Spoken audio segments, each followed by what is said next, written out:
Ano po ang inyong mga kinatatakutan sa buhay? What could be your fears? Merong isang signboard o logo na makikita natin sa maraming lugar, sa mga maraming print ads, sinasabi, no fear. Could this be a prescription or an ideal? But people have many fears. And fears could be oppressive, limiting, suffocating. Ang pag-aaral natin ngayon sa patuloy na paglaya natin sa pangalan ng Panginoong Hesus, how to have no fear. Salamat Panginoon dahil kayo ang pwede naming lapitan, takbuhan, silungan sa oras ng aming mga pangamba. Sa ngayon Panginoon, nais namin na pagliwanagin niyo po ang aming isip, turuan niyo po kami, akayin sa isang daan na ligtas, malaya sa mga maraming mga takot. Forgive us, cleanse us, enable us to see you face to face, speak to us powerfully, to the point, O God, that we may be healed, strengthened, empowered by your truth. We pray, we ask, we thank you. In the name of Jesus, your Son, our Lord, our teacher, our protector. Amen. Have no fear is really a Jesus line. Talagang yan ay originating from the Lord. Huwag kang matakot. Luke 8:50, Jesus said, don't be afraid. Just believe. So ang pagpipilian ng tao, fear or faith. Matakot o manalig.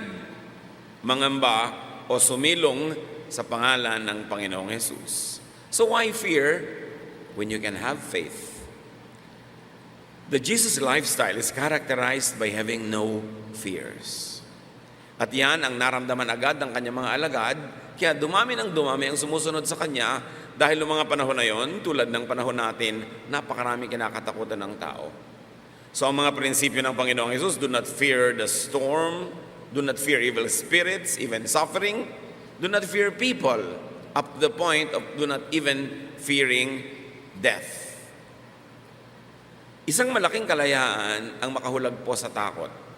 Acts 4:13, when they saw the courage of Peter and John and realized that they were unschooled, ordinary men, they were astonished.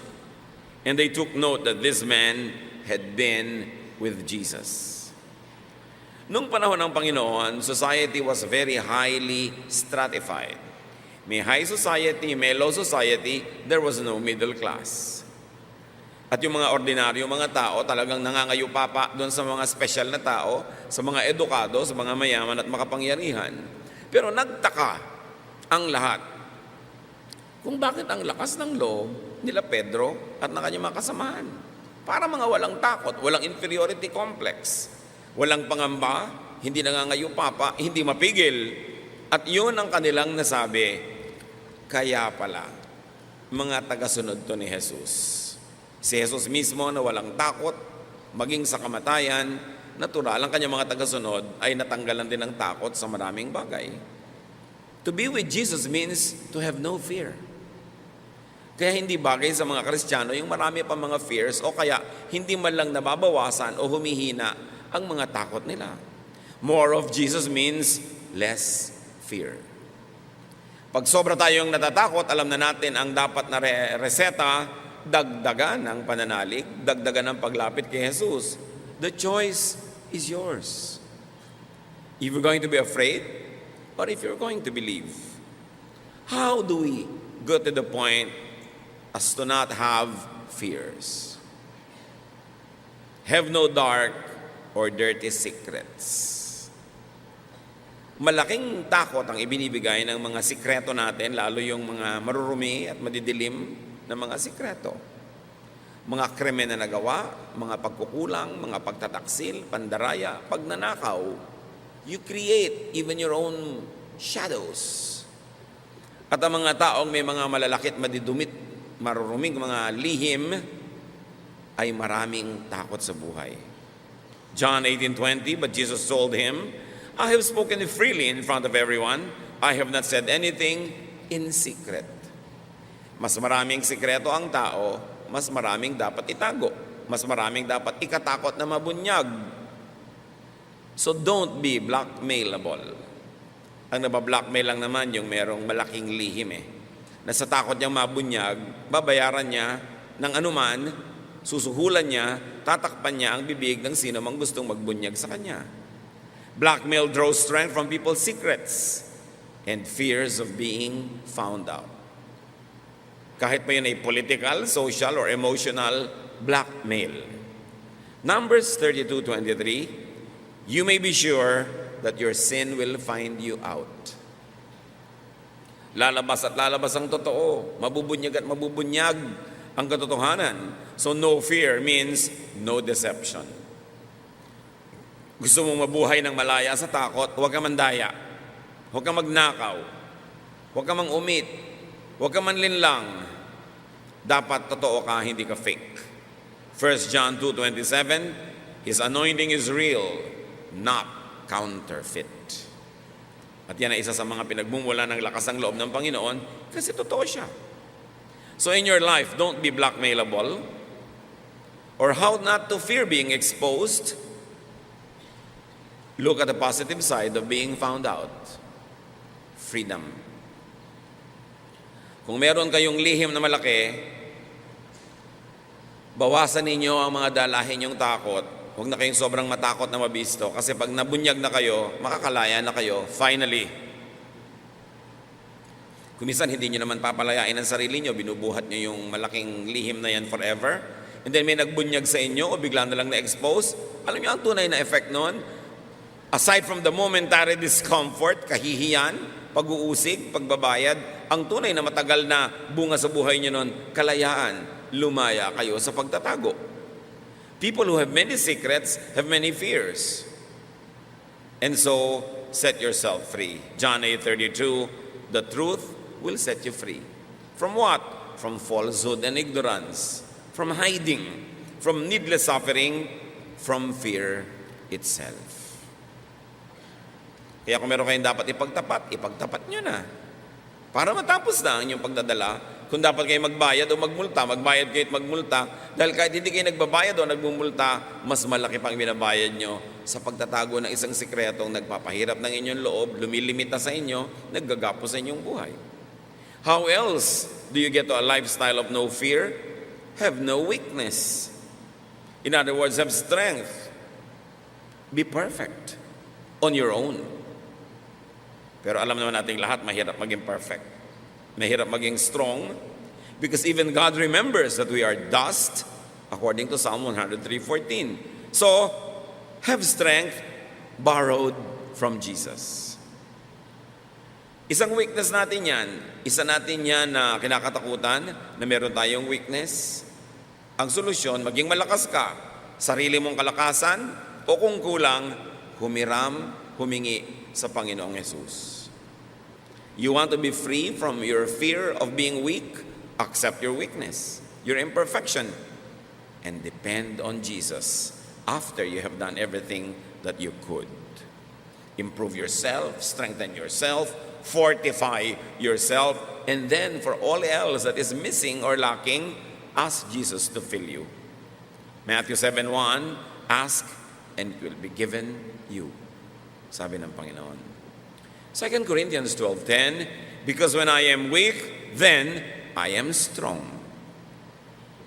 Ito ang realization ni Paul. Sabi niya, ang dami-dami kong kahinaan, at kahit anong gawin ko, hindi ko mapalakas yung kahinaan na yon. So dumarating ako sa puntong wala na akong magawa, kundi iasa na lang kay Jesus yung kahinaan. At dahil iniasa ko yung kahinaan, naging kalakasan, therefore, I will celebrate my weaknesses because as long as I submit my weaknesses to Jesus, they become strengths. So isuko sa Panginoon. Weakness surrendered to Jesus becomes strength. So huwag mabuhay sa takot na hindi ko to kaya kasi kaya ni Jesus. Baka mamatay ang asawa ko, hindi ko makaya. Kaya ni Jesus at tulungan ka. Baka magkasakit ako at maghirap, hindi ko kaya. Kaya ni Jesus na tulungan ka. Paano ko ako'y nabigo? Paano ko may nangyari sa akin? Paano ko nasunog ang aking bahay? Nalugi ang aking negosyo? O nawala ang aking papa? Kaya ko ba? Kaya mo. Basta nagpatulong ka sa Panginoon. Philippians 4:13, I can do everything through Him who gives me strength. Kaya yung mga iba sa takot na mawalan, hindi na lang nagsisikap na magkaroon. Sa takot na iiwan ng lover, hindi na lang nagkakaroon ng lover. Sa takot na iwan ng kaibigan, hindi na lang nakikipagkaibigan. Sa takot na malugi, hindi na lang nagnenegosyo. Sa takot na mabuhay, pinapatay na lang ang sarili quietly every day. But must you live in such kind of fear? Your strength becomes your weakness when you put Jesus in the equation. So, don't be afraid to live. Get a life. Mamuhunan. Pagtubuin ka ng Panginoon, salamat. Kung nalugi ka, you and the Lord can handle it. Nawalan ka, you and the Lord can handle it. Dapat lang ang hindi mo mawawala sa buhay mo si Jesus. At pupunan niya, palalakasin ka sa lahat ng bagay. How else do you have no fear? Have no false image. Kakambal na kapatid yan nung dapat totoo ka. No false projections, no lies. Therefore, be truthful. Yung nagyayaman-yamanan ka, hindi ka naman talaga mayaman, so takot na takot kang mabisto. Yung wala kang pera, may mga kasama ka, magkakainan, ayaw mong aminin, so sabihin mo, busog ka. Ba't di mo nalang sabihin, wala akong pera. Kung ililibre nyo ba ako, di kakain ako. Kung hindi, antayin ko na lang dito sa labas. Yung nagtatali-talinuhan ka, may joke, hindi mo naman naintindihan, nakikitawa ka dahil tumawa na yung iba. Kasi hindi mo naman naintindihan kung bakit nakakatawa yun. May nadinig kang isang word na hindi mo maintindihan, nagpapanggap ka na intindihan mo pero nakaka-insecure. So why don't you just be truthful? Do not deceitfully hide your weakness, so you have no false image to keep. Of course, we mean essential and fundamental weaknesses, not cosmetic. Hindi naman kasalanan na may peklat ka, takpan mo. Lagyan mo ng makeup. Hindi naman kasalanan na numinipis yung buhok mo, dinagdagan mo ng extensions. Hindi yun ang mga sinasabi nating huwag takpan. Cosmetic lang yun. It has no moral value at all. It's only aesthetic. But, in big things in your life, be truthful. So you don't have to hide anything. Admission sets free.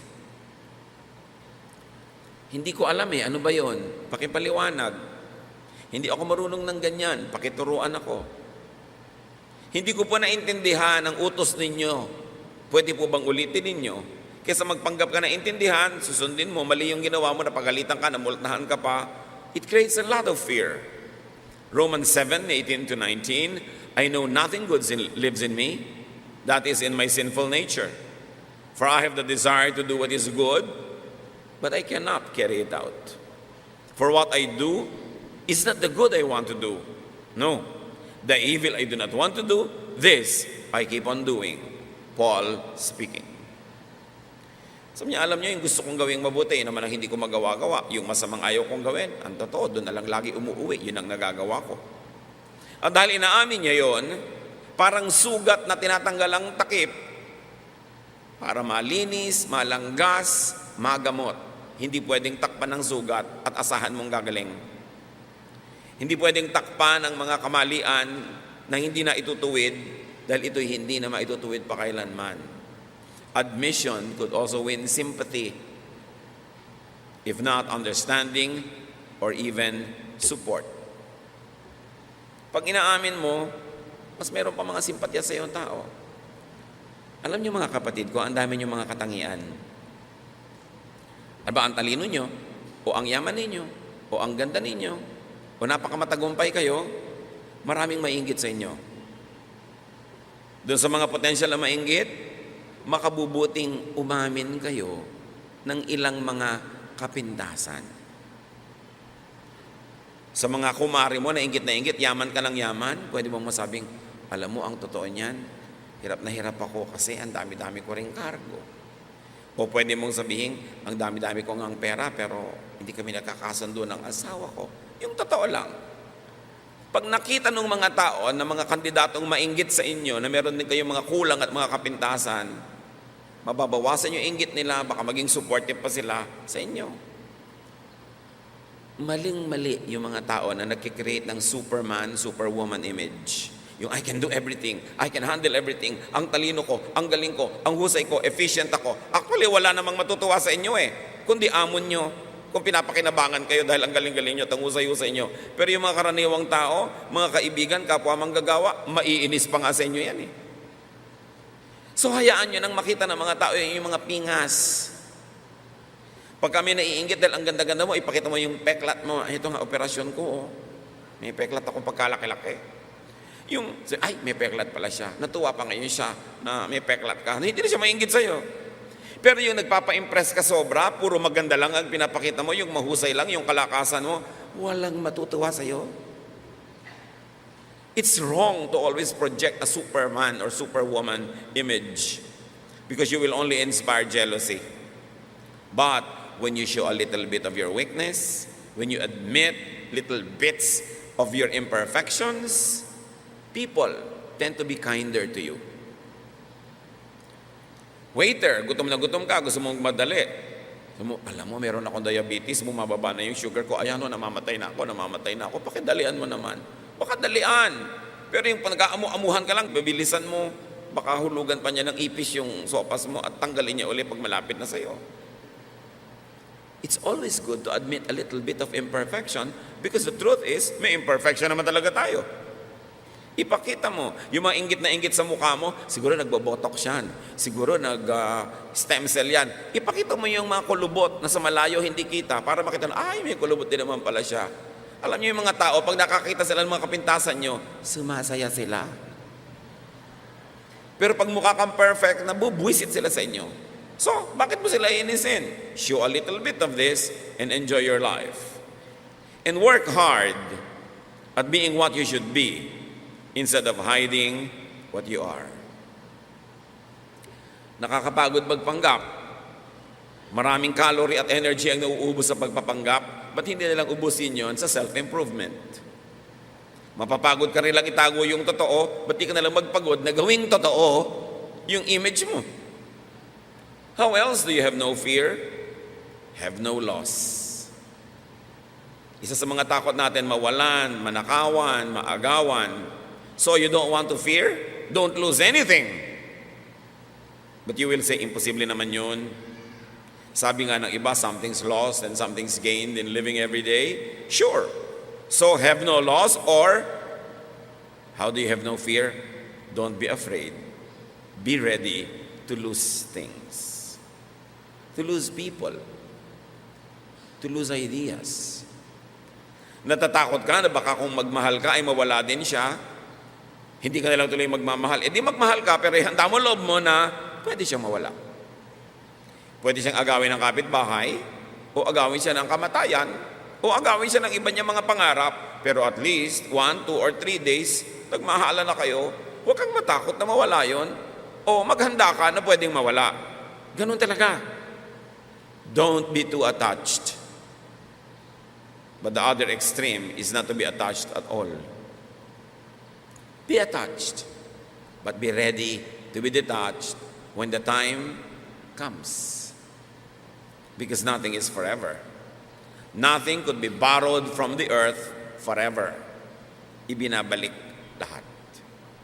Pati ang hinihiram mong tubig na iniinom, ipapawis mo rin o ilalabas na rin sa iba't ibang paraan ng iyong bodily functions. Lahat ng kinain mo, ilalabas mo rin. Walang nahihiram forever. Yang tubig na ininom mo, sandali lang yan sa loob ng katawan mo, ilalabas mo rin yan. Tao, bagay, karangalan, kasiyahan, puro hiram. Huwag kang matakot magsole na hindi ka na tuloy gustong manghiram. Manghiram ka. At pag oras na ng solian, isoli mo. 1 John 2:15, do not love the world or anything in the world. Exaggeration siyempre yan. Ibig sabihin, do not love it to the point that you are enslaved and you're already tortured just by the idea of losing it. Hiramin at pag oras ng solian, isole. Having no fear is having nothing to lose or the readiness to lose, therefore no deep attachments. Tanggapin mo sa simula pa lang that nothing is forever. How do you have no fear? Have no defeat. Lagi kang manalo. Always be victorious. But again, you will tell me, imposible naman yon.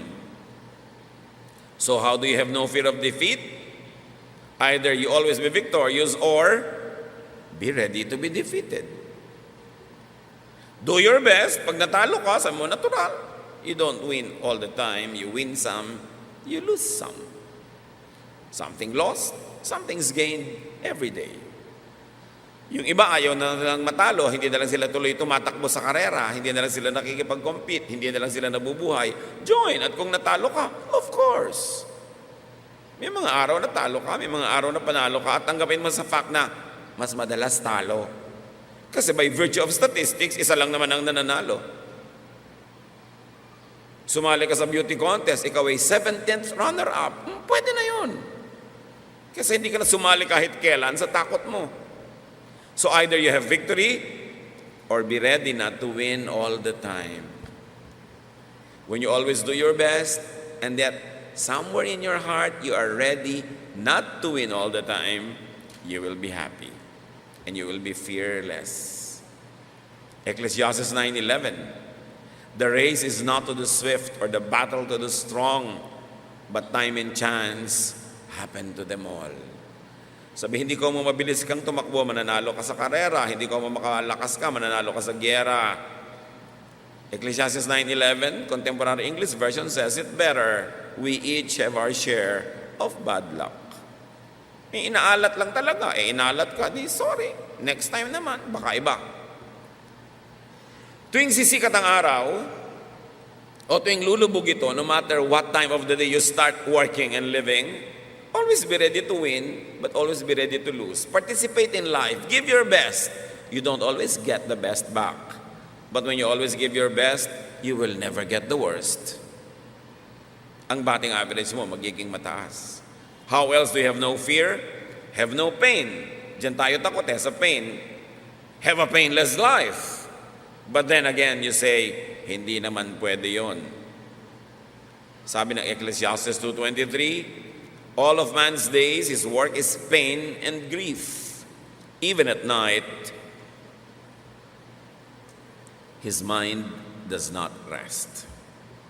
So ang tao talaga, may kakambal na mga hirap at sakit. So how do you experience a life of no fear? Well, have no pain, which is impossible, or develop and have a high threshold and tolerance for pain. Takot ka masaktan, edi huwag ka masaktan, pero imposible, masasaktan ka rin, pues mag-practice ka. Develop some callus protection. Parang paa na laging nakakaskas ng sapatos, nagkakakalyo. Yung kamay na laging gumagawa, nagkakakalyo, para hindi na siya laging masaktan. Lagyan niyo naman makalyo yung puso nyo here and there, para hindi kayo maramdamin. Ganun talaga ang buhay. Be ready to get hurt. Pag nagmahal ka, be ready to get hurt. Pagka nagnegosyo ka, be ready to get hurt. Kasi lagi nang merong akala mo kung sino. May bibiling hindi magbabayad, may supplier na hindi magsusupply o magde-deliver on time. Laging merong paraan para tayo masaktan. Kung magiging sensitive ka at balat sibuyas, wala ka nang gagawin araw-araw kundi umiyak. O magtatago ka sa loob ng lungga para di ka na masaktan muli. Buhay ka nga. Pero anong klaseng buhay naman yon? Yung nakatago ka lang sa loob ng lungga. So ganun talaga ang buhay. Lalo kung susuong ka sa romance o business o competition, be ready to get hurt. Enjoy the fun, enjoy the pleasure, enjoy the joy, the happiness, but be ready to get hurt. Patay na lang ang hindi nasasaktan. Habang nasasaktan ka pa, meron ka dapat ipagpasalamat. Ibig sabihin, buhay ka pa. Nakakaramdam ka pa. Huwag kayong magulat kung may problema o hirap ang buhay. Because we live in an imperfect world. 1 Peter 4:12, do not be surprised at the painful trial you are suffering, as though something strange were happening to you. Ba't kayo nagugulat? Nagdurusa kayo. Natural lang. Kasama yun sa buhay. How else do you have no fear? Have no nightmares. Huwag kang magkaroon ng mga bangungot, mga takot, but this might require avoiding sleep. Therefore, impossible. So therefore, dapat no sad, no bad, no dark imaginings. Pero kahit naman anong iwas ang gawin mo, sumasagi pa rin sa isipan mo ang mga nakakatakot, mga hirap ng loob. So ano na lang gagawin mo? Either have no nightmares, which is impossible, or just choose your focus. Binangungot ka, nagising ka, edi uminom ka ng tubig, matulog ka ulit, hoping that you will dream of nicer things. Or always refocus when the view is ugly. Pag sumasagi sa isipan natin yung mga nakakatakot na bagay, di naman talaga naiiwasang sagian ka kuminsan, pero huwag mo nalang patagalin. Itaboy mo agad, palitan mo ng mga magagandang bagay. Hindi natin laging napipili kung ano ang mga isipin na dadaan sa pagitan ng dalawa nating tenga. Pero napipili natin kung alin yung pagtatagalin, kung ano yung i-entertainin. Philippians 4:8, keep your minds on whatever is true, pure, right, holy, friendly, and proper. Don't ever stop thinking about what is truly worthwhile and worthy of praise. So niya, may isipin ka na rin lang, ang isipin mo na yung maganda. Pwede ka naman mag-isip ng pangit. Ano naman mapapala mo kaya na iniisip mo? Pwede ka mag-alala tungkol sa kinabukasan. Ano naman ang mapapala mo? Wala pa yung kinabukasan, hindi mo naman alam kung yung inaalala mo matutupad o hindi. Pwede ka mag-alala tungkol sa mga sakit ng buhay mo nung araw, kaapihan mo, kalungkutan, pwede, pero ano naman mahihita mo na gawin yun? Wala ang asawa mo, pwede ka mag-alala na nagtataksil siya, pero ano naman ang nangyari sa'yo kung yan ang inisip mo? Mapipigil mo ba kung totoo? Ang masama na hindi pala totoo, pero nag-alala ka na rin. So, piliin ang iniisip. Disiplinahin ang utak. Parang TV channel, napupunta sa pangit, edi ilipat mo agad. Bakit mo tatagalan? Pangit pala. At yun ang kapangyarihan ng tao, napipili natin kung anong iniisip. Kung minsan, pag hindi ka nagbabantay, hindi mo napipili kung ano yung dumadapo. Edi itaboy mo agad, kasi pwede mong piliin kung sino yung pagpupugarin mo sa loob ng iyong utak.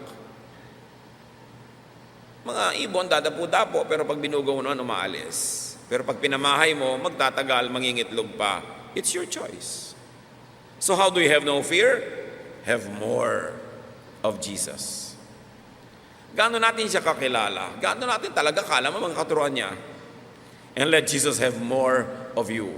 Isuko natin ang isuko, dagdagan ang pagsuko kay Jesus para siya ang makapanaig, siya ang maghari sa ating buhay. Because Jesus is the King of the no-fear lifestyle. Know Jesus more. Be closer to Jesus. John 16:33, Jesus says, I have told you this, so that you might have peace in your hearts because of me. While you are in the world, you will have to suffer. But cheer up, I have defeated the world. So niya, kaya ko ito sinasabi, para hindi na kayo dapat magdusa. Alang-alang sa akin at dahil sa akin, pwede kayong hindi magdusa tulad ng pagdurusang nararanasan nyo. So gano'n, habang nandito kayo sa mundo, tanggapin niyo na yung katotohanan na may pagdurusa, pero huwag kayong siraan ng loob. Nagapi ko na, napagtagumpayan ko na ang buhay sa mundo. So what do you fear? Do not fear the past. Kasi tapos na. Alam nga namang i-replay mo pa yan, kasalanan mo na yon, tapos na eh. Na-rape ka minsan, 3 beses mong inisip, di naging 3 beses, 30 beses kang na-rape uli sa imagination mo. Nahulog ka minsan, uulit-ulitin mo sa isip mo, nagkakaulit-ulit yon. So huwag mo nang isipin sa isip mo para huwag nang maulit pa. Do not fear the future. Wala pa eh. Huwag ka naman natatakot sa wala pa. Pwede pa yun madirect, pwede pa yun maiba. And do not fear the present because you are very actively engaged in the present. Pwede kang maglagay ng input, pwede mo ibahin ng timpla, kasi present, kasali ka pa. So fortify and strengthen yourself. Palakasin mo ang iyong loob, patibayin mo ang iyong dibdib, palaguin mo ang iyong pananampalataya, mag-practice kang mahirapan, sapagkat ang mundo'y bayan ng hinagpis. Sabi ni Walagtas, mamamaya'y sukat tibayan ng dibdib. Magpakatibay ka. Pagka merong nagtatakbuhan dahil may sunog na matutumba na siya, matutumba ka, gusto mo maging uling? Ayaw ko, bangon! Ayaw mo pala eh. Bumangon ka. Huwag ka maghina-hinaan dyan. Maraming kapangyarihan ng tao kung gugustuhin mong gamitin. Kita nyo, pag may mga sunog, pati nga refrigerator, nabubuhat ng isang payat na babae. Pag may baha, nadadala lahat. May kapangyarihan tayo. Choice mo na yon kung gusto mo maghina-hinaan dyan, maging anemic, o maging malakas ka. Kaya mo yon because you can do all things through Christ who gives you strength. Kaya yan. Pagka hindi ko na yata kaya, magtigil ka, nag-iinarte ka lang, kaya mo yan.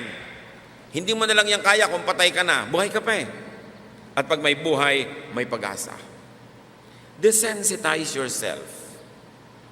Huwag balat sibuyas. Develop mga kalyo sa buhay. Yung mga ano ko po yung asawa ko, ng babae na naman, ilang beses na bang ng babae? 39 na po. Hindi ka pa nasanay. Huwag mo siyang pansinin. Pinapansin mo pa kasi. Kung nagbago, salamat. Kung hindi, alangan namang wala ka nang gawin kung magdo sa buong buhay. Make your own life. Wala pala siyang 6 na buwan, make your own life. Alangan namang wala kang ginawa, kundi hanapin siya, sundan siya. Pati ka gumawa ng buhay mo, ayaw pala niyang kasalo ka sa buhay niya. Kaya mo yan. Huwag ka magdrama. Kailangan nang hanapin mo, ano ba ang lakas ng Panginoon na pwede kong gamitin?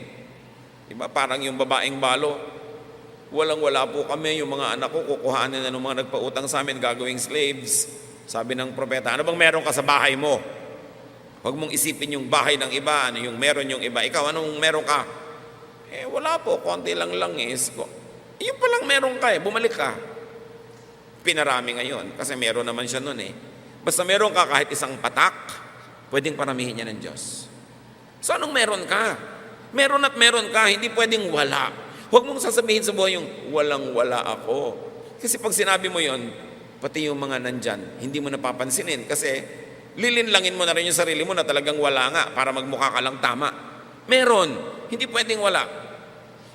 Huwag kayong umasa kahit kanino, huwag kayong bubuntot-buntot susunod-sunod. Kung ayaw niya sa inyo, mabuhay kayo ng sarili niyo. May asawa kayo na ayaw kayong pansinin, huwag niyong pagtaksilan, huwag niyong itapon, pero make your own life. Idinadown ka ng magulang mo, di i-up mo yung sarili mo. Binabaliwala ka ng iba, di pahalagahan mong sarili mo. Desensitize yourself. Huwag manipis, huwag maramdamin. Huwag po lang nang ginawa ko di magdamdam, magtampo, maghinanakit, sumama ang loob, magdrama. Para kayong halaman dyan na maluluoy ng maluluoy ng maluluoy. Alam niyo yung tampuhin, yung madrama, lagi may sama ng loob, pumapangit. Nakakita na ba kayo ng ang ganda-ganda? So, ang ganda-ganda mo, bakit? Marami kong sama ng loob. Meron bang ganon? Kitang-kita mo sa mukha. So maawa kayo sa sarili ninyo. Kung may nang aapi sa inyo, ibangon nyo inyong sarili. Make your own life. Make your own orbit. And philosophize. Dapat kasi, para matahimik tayo sa buhay mga kapatid, may paglagyan. Ba, may kutsara kayo nakakalat. May paglalagyan ba kayo sa bahay? Sa lalagyan ng kutsara. May nakakalat na plancha, saan nyo ilalagay? Doon sa may cabinet. O sa ibabaw ng palantsahan. Merong tornilyo, saan nyo ilalagay? Sa toolbox o doon sa lalagyan ng mga tornilyo. Pag may nangyayari sa buhay nyo, dapat kayo may paglagyan. Pag nailagay nyo na doon, tahimik na kayo. O halimbawa, yung asawa nyo, hindi na matuto, lagi na lang puro mali. Saan nyo ilalagay? Sabi nyo, tao kasi, hindi perfect. Pag nailagay nyo na doon, tahimik na kayo. Pagka yung, bakit mainitin ang ulo ng nanay mo? Mataas ang sugar. May pinaglagyan ka na, naintindihan mo na. Bakit kayo mahirap? Kasi tamad ako. O di, alam mo na, may pinaglagyan ka, hindi ka nakikipagtunggali. Dapat may paglagyan. Ano mga kinakatakutan nyo at sa inyo yan dapat ilagay? Dapat yung isipin yon. Kasi pag nailagay na, nagkakaroon ng kaayusan ng buhay. Mga Pilipino, meron ang laking defense mechanism sa lahat ng kabiguan at hirap. Sasabihin nila, ganyan lang talaga ang buhay. Pero dapat huli yun. Ang dapat yung unang philosophy at paglagyan, sasabihin nyo, hindi dapat ganyan. Ano ba? Ang hirap-hirap natin, 3 generations na, pag sinabi mong ganyan lang talaga ang buhay, wala ka nang gagawin para ayusin ang buhay mo. Pero pag sinabi mong hindi dapat ganyan, makakahulagpos ka sa kahirapan. Lahat ng member ng mahihirap na pamilya, mahihirap na angkan, na umasenso, kasi hindi nila tinanggap. Sukdo lang, lumayo sila, nagpakaiba-iba, pero hindi nila tinanggap na maging kamukha lang sila ng mga kamag-anak nilang mga maralita. Umaasenso sila. Dapat wag mong tanggapin.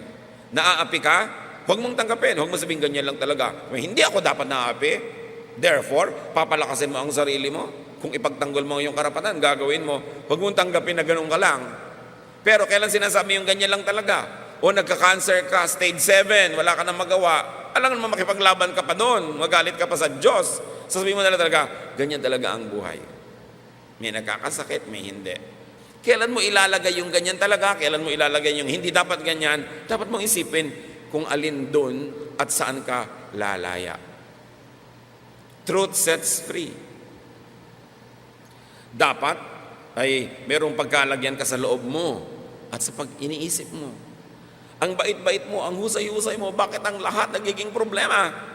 Sasabihin ng iba, pagsubok. May pinaglagyan na siya, therefore tahimik na loob niya. Naintindihan nyo, may dapat paglagyan. Sa ko ilalagay itong iniisip ko na to, hindi ko talaga maintindihan. Pagsubok. Sino ang model mo? Si Job. Okay, may pinaglagyan ka na. So hintayin mo na lang ang deliverance ng Panginoon at huwag ka na makipagtunggali sa nangyayari sa buhay mo ngayon dahil kahit ka naman nakikipagtunggali, walang mangyari. Pero alam mo rin na meron kang model doon sa mga nakipagtunggali. So dapat iniisip natin, aling model ang pipiliin ko ngayon? Aling philosophy ang i-apply ko sa buhay ko ngayon? At alin dapat? Yung magpapalaya sa iyo ngayon. Yung magbibigay sa iyo ng ginhawa, ng liwanag, ng kasiyahan, ng kalayaan. At kung ayaw nating matakot mga kapatid, dapat din nating isipin, do not scare people. Maraming tao takot din. Huwag niyo nang dagdagan ng takot. Mga lalaking mamacho-machohan ng mga naglalakas-lakasan ng loob, may takot din yan. So ikaw naman babae, Daddy, pinakasalan kita, ayoko maghirap, baka maghihirap tayo. Dinadagdagan mo yung fear niya. Diyos ba siya? Alam ba niya na hindi kayo maghihirap? Sinisikap niya na bigyan ka ng mabuting buhay, pero kung hindi nagiging mabuti, dumadaan kayo sa mga pansamantalang paghihirap, palakasin mo loob ng iyong kapwa, kaysa sisihin mo, takutin mo, at lalo mo siyang i-down. Kailangan, bawasan mong takot niya. Alam mo na yung anak mo mahira sa math. Ilang beses nang bumagsak. Sasabihin pa, pag bumagsak ka pa, finish the sentence. Di dinadagdagan mo yung takot. Kaya may iba nagpapakamatay. Tapos, anak, ba't ka nagpakamatay? Para yun lang. Tinakot mo eh. Pwede mong sabihin, alam mo, gusto ko mataas ang grade mo para sa sarili mo at para rin sa kasiyahan namin. Pero anak, kahit ano pang abutin ang grade mo, mahal pa rin kita. Kaya lang, may premyo ka kung mataas. Kung wala, magbunot ka ng bahay maghapon. Pero mahal pa rin kita. Huwag niyong takutin ang tao, lalo't alam niyo na yung weakness niya, doon niyo patatakutin. Do not trivialize the fears of others. Takot yung asawa niyo sa daga. Sabi niyo, daga lang tapos aabutan mo pa ng daga, ihuhulog mo pa sa loob ng bra niya yung daga. Daga lang yan, huwag ka matakot. Takot siya Ikaw hindi. Ang reality mo, hindi nakakatakot ang daga. Pero ang reality niya, nakakatakot yon. Igalang niyo ang kanya-kanyang mga realities. Huwag niyong babaliwalain yung mahalaga sa isang tao. Birthday lang gusto mo pang maalala. Gusto niya di alalahanin mo kasi mahal mo siya. Huwag mong babaliwalain kung anong mahalaga sa kapwa. At lalong huwag mong mamaliitin ang kinakatakutan niya. Salamat ka, hindi ka takot. Pero kung takot siya, igalang mo yung takot niya at huwag mo nang palalain pa. Help those who have fears. Hindi binaliwala ni Jesus kahit kailan ang mga takot ng mga tao na kapaligid sa Kanya. Pero minahal niya, tinanggap niya, tinuruan niya, pinalakas niya loob, nakalaya yung mga tao. Lahat tayo, may kani-kanyang hila na mga pabigat. Dapat lahat tayo makalaya. Pero sa pagpapalaya niyo sa sarili niyo, huwag niyong ipasa sa iba ang mga pabigat ng buhay niyo. Huwag kayong magpagaan ng dibdib dahil nailipat nyo at napabigat nyo ang dibdib ng iba. Dapat meron tayong pananagutan sa isa't isa. Amang Diyos, salamat dahil pwede kaming lumapit. Pwede naming idaing sa inyo ang aming mga hirap. Binigyan nyo kami ng mga lakas para ito'y pagtagumpayan.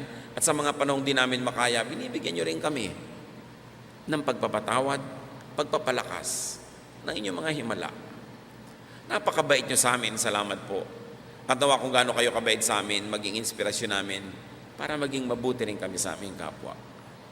Palayain niyo kami, Panginoon, sa mga takot na kadalasan nasa isip lang namin.